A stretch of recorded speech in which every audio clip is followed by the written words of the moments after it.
Hey, this is the Microsoft Virtual Academy Introduction 101 level to ASP.NET 5. I'm here with Glenn Condren. Howdy.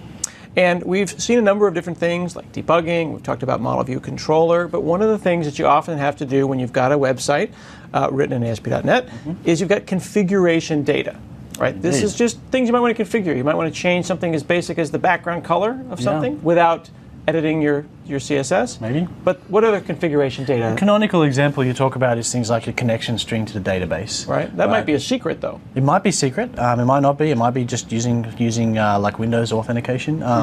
But it could be secret. It might be not secret. Some of the secret examples of secret configuration you have are often now when you go to a website and you go to log in, it'll say, log me in with Google, and log me in with my Microsoft account, log me in with my Google account, log me in with my Facebook account, right? Yeah. Twitter application. And so then when you click that button, it'll redirect you to Twitter, Facebook, whatever. You log in with your normal Facebook account, and then you come back, and suddenly you're logged into the other site, but with your Facebook, username and password. Social credentials. Social credentials. Now, some of the requirements of you as an application developer to make that button work is you need some IDs, right? Your application needs an ID and things like that. Those sorts of things are classically, they're configured, they're in your config file, or they're configured somehow on your site, and you'll typically use a different set of those on your dev machine when you're testing your application to when you actually deploy it to a server for other people to use. Right. They're like very classic examples of these sorts of things. Other examples might be paths to somewhere where you need to add like a something URL. from, So if you're going to call like Twilio or some third-party API or YouTube, you might need a key. A key, yeah. A promise that is like, I can talk to you, and that they could potentially revoke. So there's all sorts of both configuration data and secret configuration data. Yeah. And then the other thing that is worth pointing out is that all of these different bits of information change based on whether you're in development or in production. Yeah. Your URL right now is localhosts : something. It might be foo.com later. So you've got dev, and then sometimes in more sophisticated environments, you've got staging, testing, production. Yeah, lots of environments. So environments, that's one kind of concept. And it's also a dimension. Yeah, of configuration. Right. Well, and it's not just configuration that environments is a dimension of. We saw, and we'll look at in a minute, that your code might change depending upon which environment you're in. That is an excellent point, right? You may include different JavaScript, different CSS. Yeah. So these are all aspects of things you want to be able to control. Yes. Yeah, that's right. And we should talk about them. Okay, cool. So here I am in the exact same application we've been messing with. It doesn't really do anything interesting. But we haven't changed anything since the previous modules. But I do notice that I have a config.json. Absolutely. I just clicked on that, and there's nothing in it. Yeah. But I remember, if I may, when we had some trouble with our validation. Yes. We were inside of layout, as I recall. Yeah. And I hid some things that were overwhelming and scary. At the time. Right, I was hiding from those things. We've evolved since then. And there's two places that it appears in my layout. And again, my layout is that larger HTML page that everyone... Yeah, this is where your header and your navigation and stuff. So here I've got environment, and it's purple, which means it's special like those other ones. Yeah. Yes. I've got development, staging, and production. And then when I scroll down to the bottom, we have development. This is where we added that validation. Yeah. And then I added, I didn't add them farther down, so we'll want to take a look at that. This generates an interesting bug. Well, yeah, there's a bug there, which means my validation will work in development, but will stop in production. That's very interesting. Exactly. Nice catch. Yeah. So if you could even simulate this, right? If we if we right click, we looked at our properties in an earlier module, right? If we right click and go properties. Right. Properties. And then we change that thing there. So this here. Yeah. So if I just change this to production. Yeah, and then run it. Okay. Save it and then run. What happens? Oops. Are you running it? I'm going to use IIS Express. The one that you just changed the environment variable on would be nice. So now we'll go back to home about, right? Yeah. And as I recall, the issue that we were seeing was that validation just wasn't running at all. Yeah, it just didn't do it. It would just submit, right? Oh, nope, still working. Well, that was server-side validation, though. No, that's client-side validation still. No, look.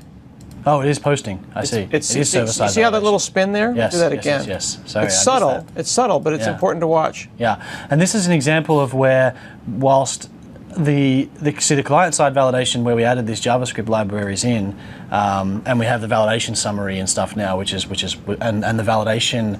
The bug we had before where we weren't getting any validation, we didn't have the summary or the ASP-validation for So spans. validation may have been happening, validation was but just we off didn't- completely. Yeah. In that world. In this world, we don't have client-side validation, but we still have the server-side validation because we've added the spans and stuff.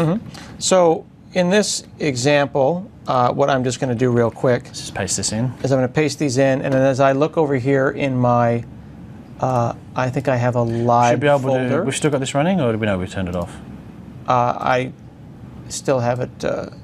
I still have it You'll be running. able to see that it's not there in the source. I'm looking at my validation. What I wanted to do was add the min, the small versions of those. It doesn't appear that we've I already. don't. I don't have those. So for the purposes of what we're doing, I'm just going to add those here and then leave that alone. Yeah.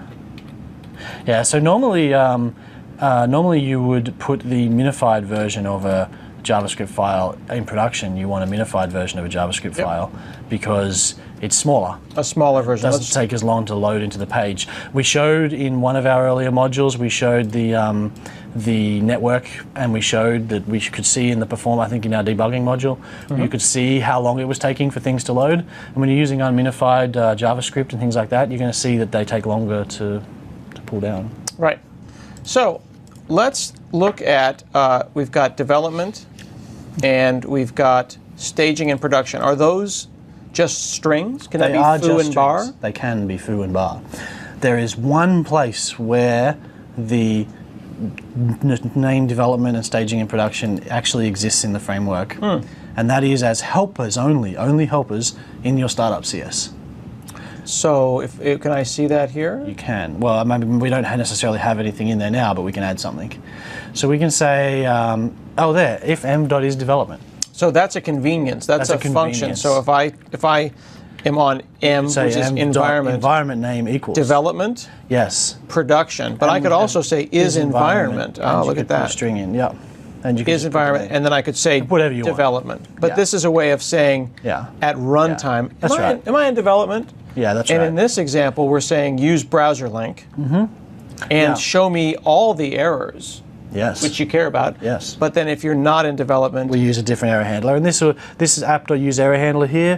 Whenever there's an error happening, it goes to a special error page which doesn't have any information on it.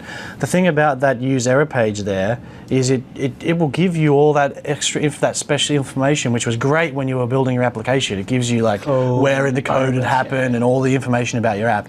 You don't want that to appear to some user. You want the oh snap something went wrong page like you get on Chrome. right, and then you want to log it, and then you want to deal with log it, privately. and then you want to go and deal with it in a different location. You know, there's a lot of examples out there now of famous error pages. I think the fail whale pages and stuff like that.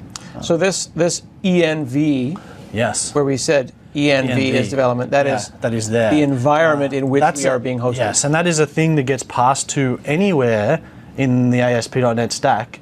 You can accept an iHosting environment and know what environment you're in. So if I wanted to put some of that code in my Controller? then I would just accept an iHosting environment. In your my constructor, and just accept an iHosting I can start environment. asking questions. And it's the same, you can do the same thing with your, and there's also an application environment and a bunch of other types that you can accept. Right, so here I can even You can even just get the property. just get the name And whenever I do feel equals like it. equals or string dot compare equals or something. All right.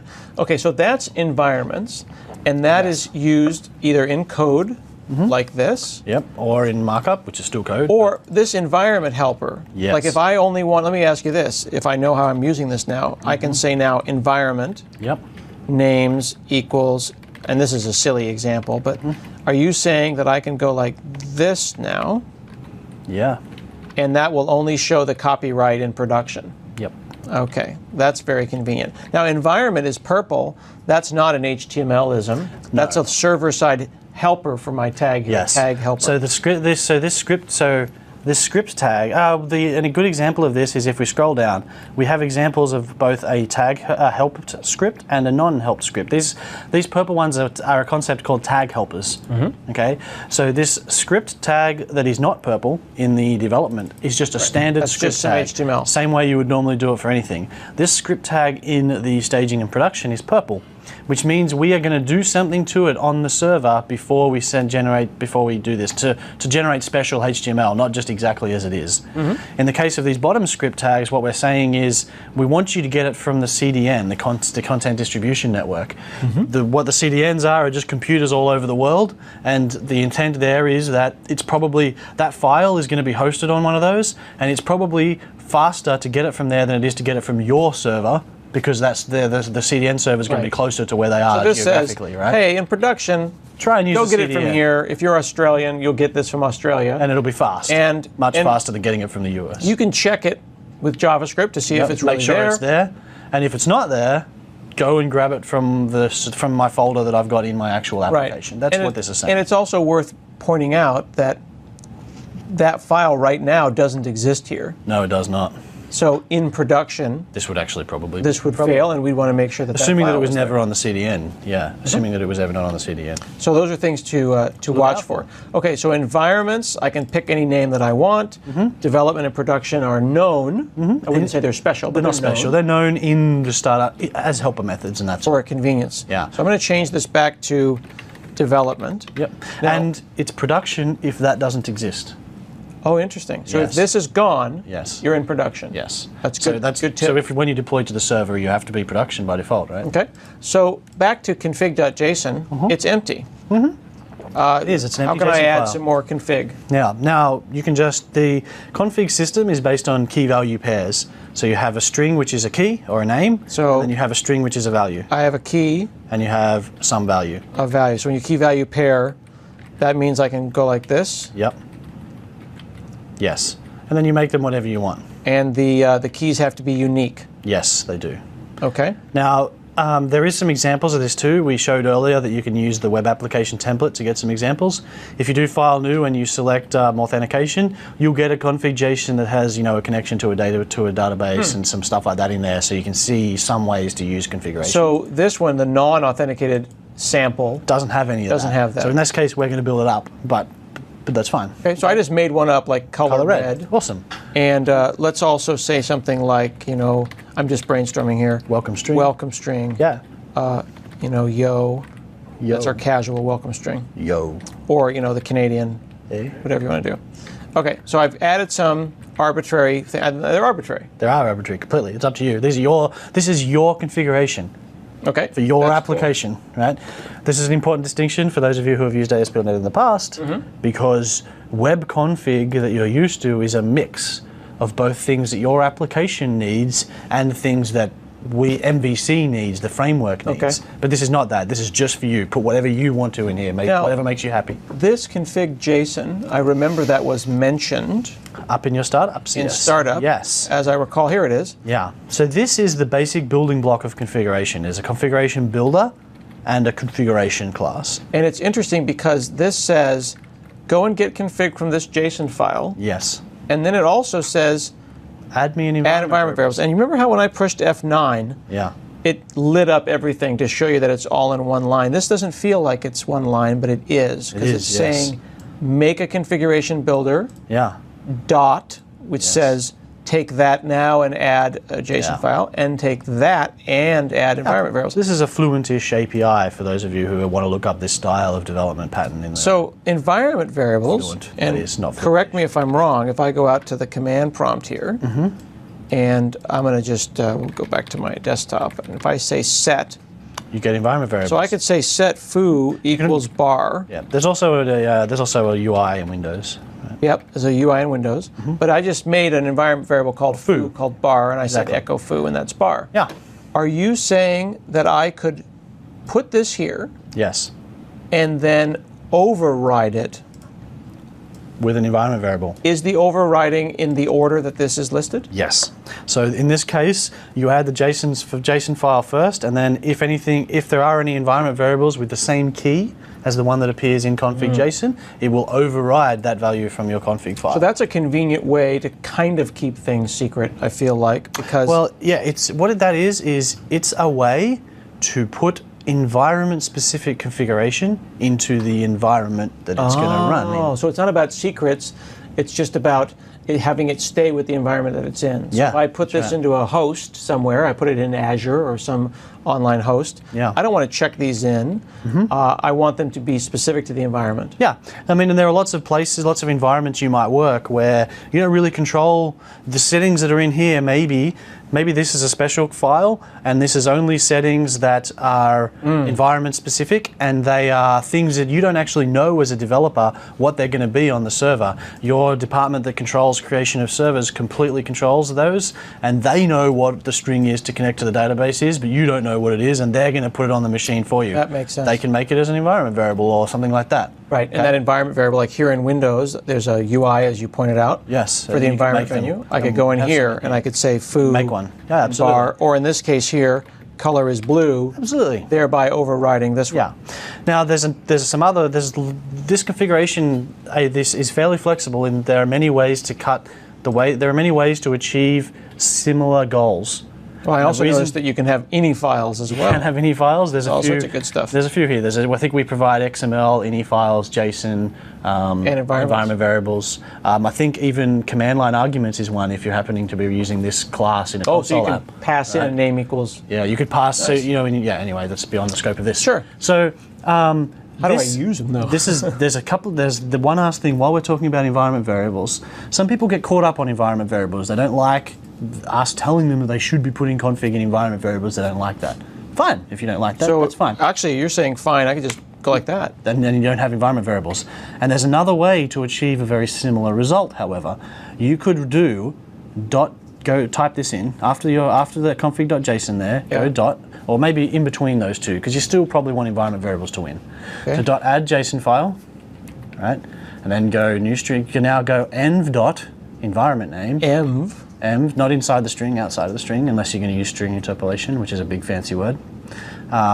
Environment name. Plus, I think I know where you're going here. .json. Let's say I could even go. Yeah. How about this? I have an idea. Yeah. What if I said config dot Yeah. environment name Yeah. Absolutely. JSON? Yep. And Dot there's a chance JSON. to show off a C# feature here too, right? With a Okay. dollar and a- So you can show me how to do that. So then I'm thinking to myself, that is config.development.json. Exactly. Okay. Now And there's what's- one extra thing you need. Yeah. After the end of the string, do a comma, because there's an extra property you need to pass in. This is an overload. Optional.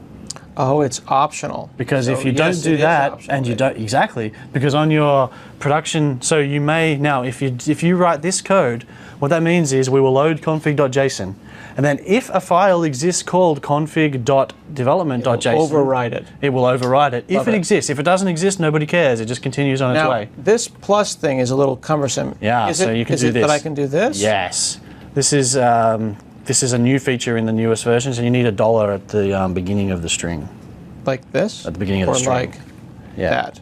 like that. See, now it goes a different color. Oh, well, look at and you that. get Change the IntelliSense color. in That's there now, pretty same cool. as when we talked about IntelliSense before, right? Do you really? Yeah. Oh, well, look at at that. that. That's nice. Yeah. So now if you have it, if So we just made that. So now there could be an optional config.foo.json if there was an Absolutely. environment called foo. and in that world, then you would just use files for it all. You don't necessarily need the environment variable override Nice. anymore. Okay, so now I've got welcome string and color and key two. Absolutely. How do I use them? There's a couple of ways to use them. The first is just after, see how here where we go configuration. So that top bit is where we're building what our config is going to look like. And then we say build, and that gives us an object, a configuration object. That's this It's a one type right I here. configuration, exactly. And in here we can do anywhere in this class we can say configuration dot. Okay, so then anywhere I can go configuration dot get. And you can put in a key name, and it Color. will give you back whatever the value of that key is. All right, cool. So let's see what it does. So let's go var Var foo Equals. equals Yeah. color Yeah. breakpoint F5. Right. And this will hit at some point. Oops, I'm gonna switch it back. Back I to don't know why I IIS. keep switching to IS Express. This is startup, so this is going to happen well before. Well before, so this breakpoint is before there is any MVC in your application. There's no MVC Right, yet. right. So I'm going to go to locals. You can see foo is null. Mm-hmm. I'm going to hit F10, Now and now foo is is red. Nice. And because I can see what just got returned, we can actually see the configuration, Yeah, and we can see that it's got we got a bunch of stuff in it. and there's the keys right there. Yeah. All right, cool, nice. How do I get that outside my startup, though? There's a couple of ways you can do that. This block of code that's in your constructor, you can do that anywhere you want, right? Okay, It's just a type. You can go. You can go do that in your constructor if you feel like. And I'm showing you several ways of using configuration because some people like to do things different ways, and we provide several ways to slice and dice this particular problem because lots of people are opinionated about how they want their config to work, and we're trying to provide you with options. Okay. And I'm trying to show you that there's nothing special about configuration. It's just a package with a class in it that you can go use. So you could copy and paste that code into the constructor of your home controller, and everything would be Which good. code is that? This code right here. That? Yeah. I don't want that, right? I that. just want to pull the configuration out of the air. See, this is not what I'm showing you yet, okay? And I'll show you. And so, if you do what I just suggested, then what you're doing there is you're going to build a new configuration object just for your controller. Oh, you're and it's going to go and grab all the values again. So I could and go put over them in. here, Yeah. make a constructor, and do that. That doesn't feel good, though. It doesn't, right? But for lots of people, it doesn't. Now, there's a few things wrong with this. For those of you who are thinking about it, one is you're rereading in all the same stuff, now and it's you like, don't have a now bunch it of wants things. the environment, there's a bunch of problems, right? the whole thing. You can make this code work, and it's not that terrible. But there are other ways to do it. But I'm just finding that, like, okay, now I need this, and now I need that. Yeah, that's right, and it gets hard, right? So you can do this. Maybe you might want to do this if perhaps this controller, for some reason, is using a different configuration file to what your that's startup interesting. was. So it is about choice. I could have custom configuration. Could have, for absolutely. control. Okay. Maybe you're using some sort of really multi-tenant thing, but anyway, we'll talk about Understood. it. So in your startup, back in your startup, however, the way that we really expect most people to use this is to use what we call the options system. So inside configure server, so what we're going to do here is we're going to create a class. Okay. So let's go make a new class in your solution, or you make it here if you really want. Well, for the just for the now. demo purposes. Okay. And call it my okay? options, Can I do that? or my settings or something. Yeah. And I remember I had Prop. You have a string and it's called Color. what? Color. Yeah. and I had one that was called welcome. Yeah. Welcome. That's exactly right. And then I think I called it. Does it matter if it's a the names should match the names in the file. Okay. So you probably should make it match exactly because Oh, so in this case is important. I'm not actually sure whether case is important. Oh, We we'll can find out test in a it. second. There we go. So yeah. now I have my option. So this kind of maps to what's in that JSON file. Yes. Yeah. So now in your configure services method, you can go services.configure. Yep. And you can give it's generic, which means you do angle bracket, and then you give it the type that you're going to fill with config, which is your my options. So I'm going to configure some options. And then you have a round bracket, and then a parentheses. parentheses, yeah. Sorry. And you give it the configuration object. So you give it the big C configuration. Oh, so I pass in the pass it configuration. in. So I'm saying, oh, there's options Yep. in here. Yes. Ooh. Is it going to then pass something back? It's not going to give you something back because what you're doing here is you are adding a thing to the services collection. Okay. Right? This is starting to touch on some advanced concepts. It's starting to touch on dependency injection. Yeah, we'll get That's into okay. that in another MVA. Yeah. But the So- goal here is So what you're doing is I want those options. what this has done is it's going to give you the ability anywhere in your application to get an options class that's populated from that Seriously? configuration object. okay, cool. Yeah. So then I can the go way over you here use and do that. You make your constructor again. I need a constructor. Yep. Okay. I'm going to use a snippet. Yep. Okay. And then you're going to accept a type of iOptions. I called it my options. Yeah, no. So this is the thing. This is the bit that will catch you up.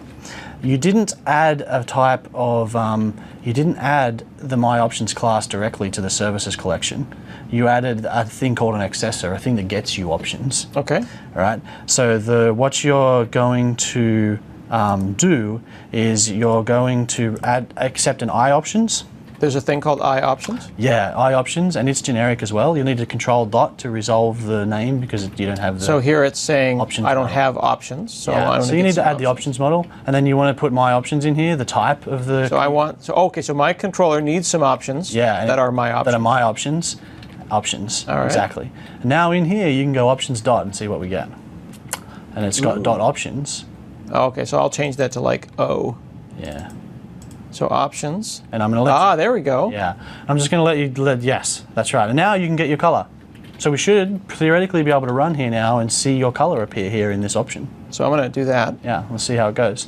So this feels a little bit awkward, but and when we talk about, maybe it feels a little bit awkward, when we talk about dependency injection in a future MVA or in future training, and we can explain more about like why this this for a works reason. the way it is. So we're saying, hey, configuration option. Yep. That's where. Bind this configuration option to this class. Does that mean I can have lots of different kinds of options? Absolutely, lots And of it'll different automatically classes. do that. You could have an options class specific to your controller if you want. Okay. So that's kind of a nothing happens. But then when I get in here, Now you have O, and you can see it down the bottom there in your locals, right?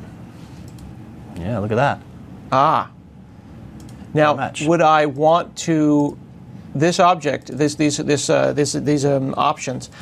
Can I pass them into a view and then I'm off doing stuff? Yeah, absolutely. That's cool. In fact, you can inject your view, so you could accept an iOptions of my options directly in your view if you really wanted to. So if we wanted to get into more advanced stuff, we could have those options made available to us in a view and do things with them. Or you could pass them the way that you're familiar with passing things already. That's fine too. Like, Okay. So then my last question is, what if this is a real secret option?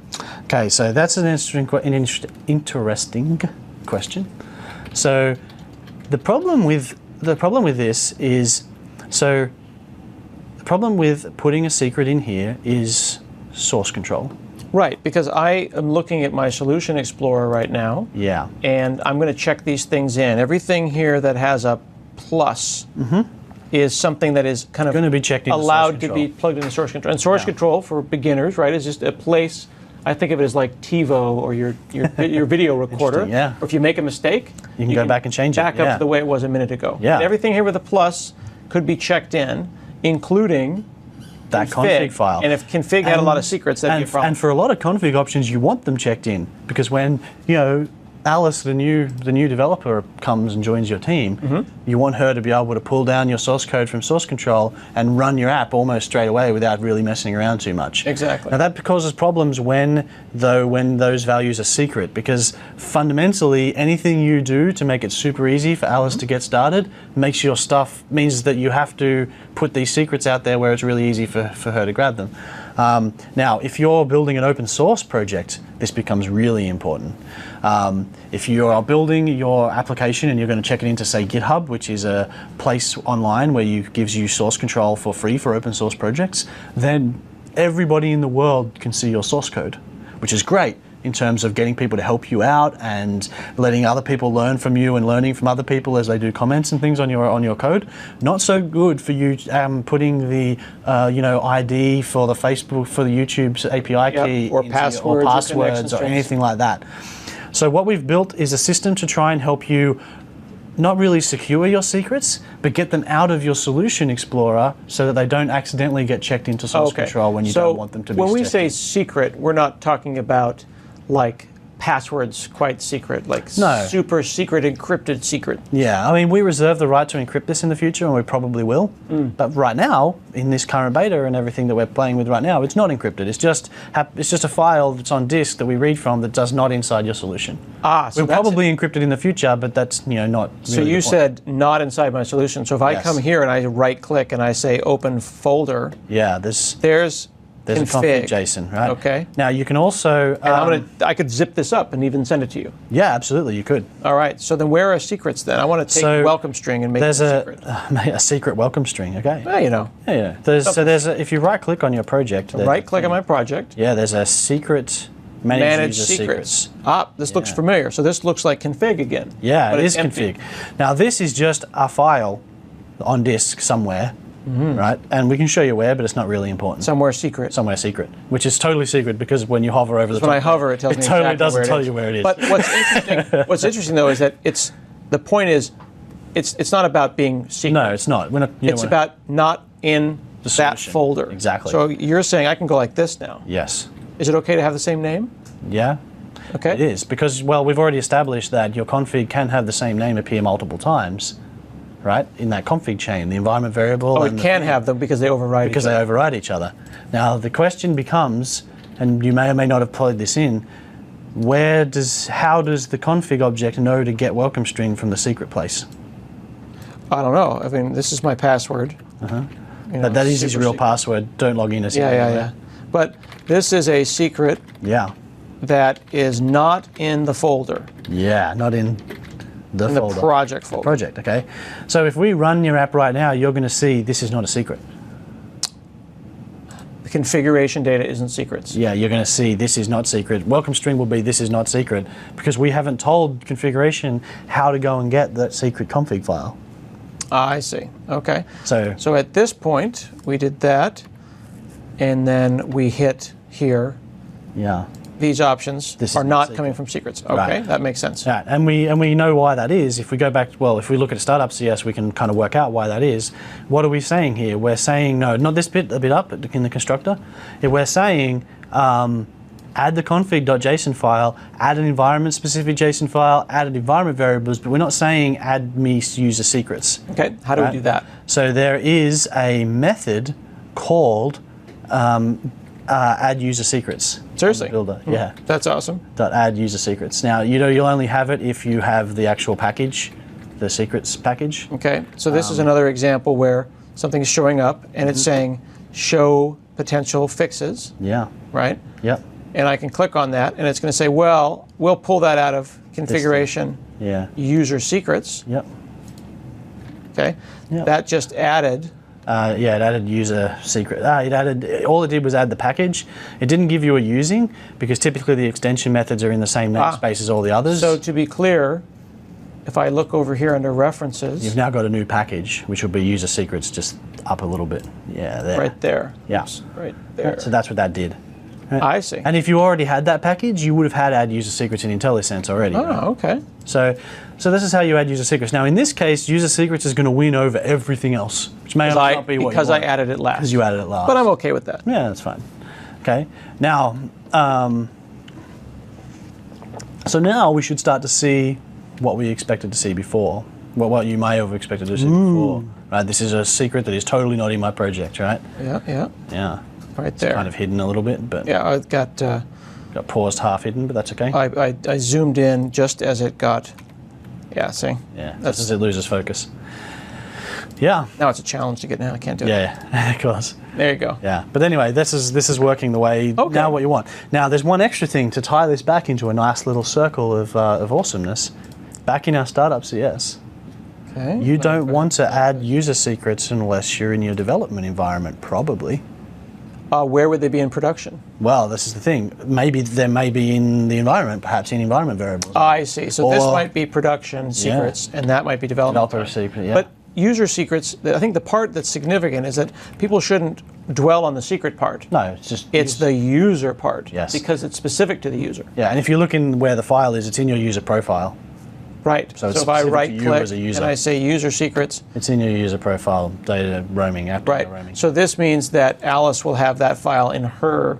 Once she goes and creates it once, On yeah, her or, own. or there would be an instruction on a page getting started with developing our app Right, page. this isn't you know. working. Yeah. And then you can go and check. If the secrets aren't there, you could throw an error message and Yeah. tell the developer to do that. Yeah, you could do that. So you just said, how do I do this for just people Right. who are using... So you put a semicolon at the end of add environment variables because you're finishing that one line. And now we need a new line and we say if, and we looked at this how to do this earlier. let me guess. Env dot Is development. Yeah. And then that's a method too, so we have to call it, All I right. believe. Yeah. And then we do our brackets, and then we need to do then we need to do builder dot in here again because we're not all in one big line like we were before. Okay. Yeah.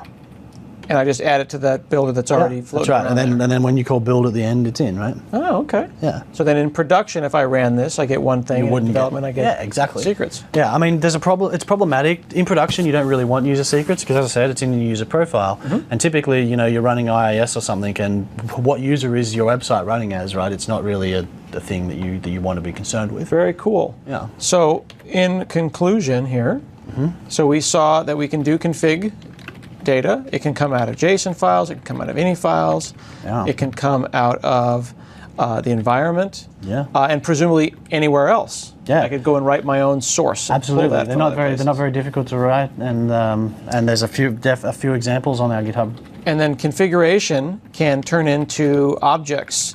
And those objects can represent your options, your applications. This is very similar. Options. The concept there is very much the same as our models being bound and passed through to our views and doing things like that, right? It's a lot like model binding, which is a little more of an advanced. Yeah. It's model binding for You config. kind of see it a little bit when we were submitting our person earlier, because we were Right. clicking submit, and these separate strings inside text boxes were being passed in as this person object on the controller.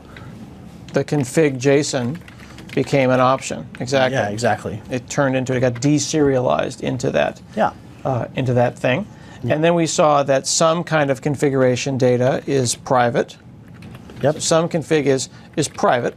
Yeah. Not private encrypted yet, but it's private enough that it matters. You don't So want then it it's public. at the user level rather than the project level. Yes. So that and the goal is to keep. What's the whole point, right?